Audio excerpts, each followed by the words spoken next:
Hello, Dan Joss. How are you today? Doing well. How are you this morning? I am very well, thank you. Very well. Good.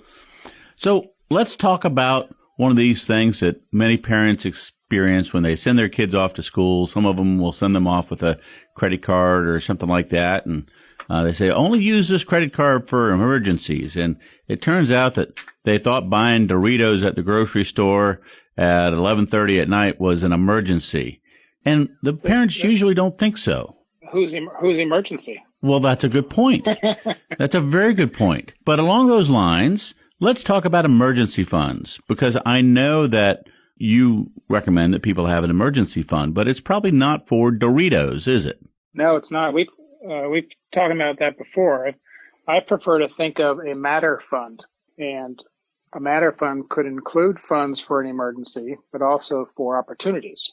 And so the student you were talking about had the opportunity to buy Doritos, and they used the emergency funds.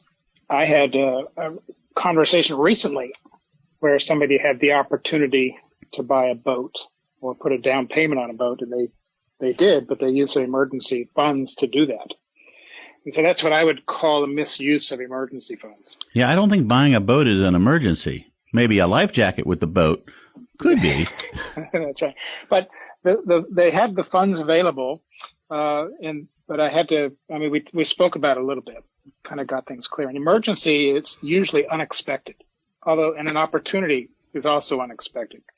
But the way that I recommend emergency funds be invested is safe. So cash and bonds or relatively conservative investments. Oh, not like sticking it in that Wells Fargo safe in your closet. Well, cash under the mattress could also be safe. Right, until your kid looks under the mattress. But you've given them a credit card already, so. That's right.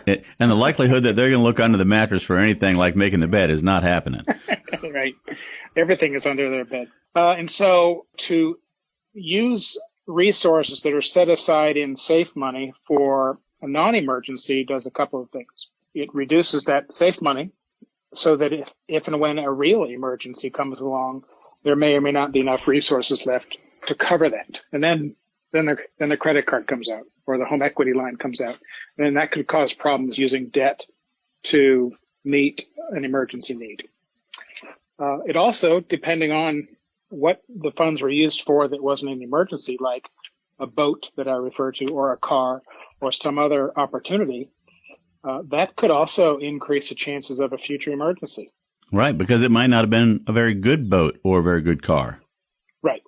And so now they've made the problem a little bit worse. So we invest in such a way that there's our funds for an emergency, and we have, we talk about what that could mean. And last year, given COVID and some job loss for people, I think people are a little bit more aware of how quickly an emergency could come and what kind of emergency that would be and what it would cost. So whether it's $5,000 or $50,000 or $500,000 in emergency fund, that's arguably invested differently than an opportunity fund. Right. You certainly wouldn't want to put that in a locked-in CD for the next 20 years. Right. And then when an opportunity comes, then you can evaluate whether that's good or not, but you'll have funds for that. So funding an emergency to a certain level, depending on how you define what an emergency could be for you, and then keeping it there. And then beyond that, adding additional funds to some other account that may or may not take more risk and be available for those opportunities to come along would be a great way to plan for those. Okay. So an emergency account and then an opportunity account, essentially, is what we're talking about. Right. An emergency could be a car. Remember that 64 car pileup on 64 last year? Yes. Or was it 2 years ago?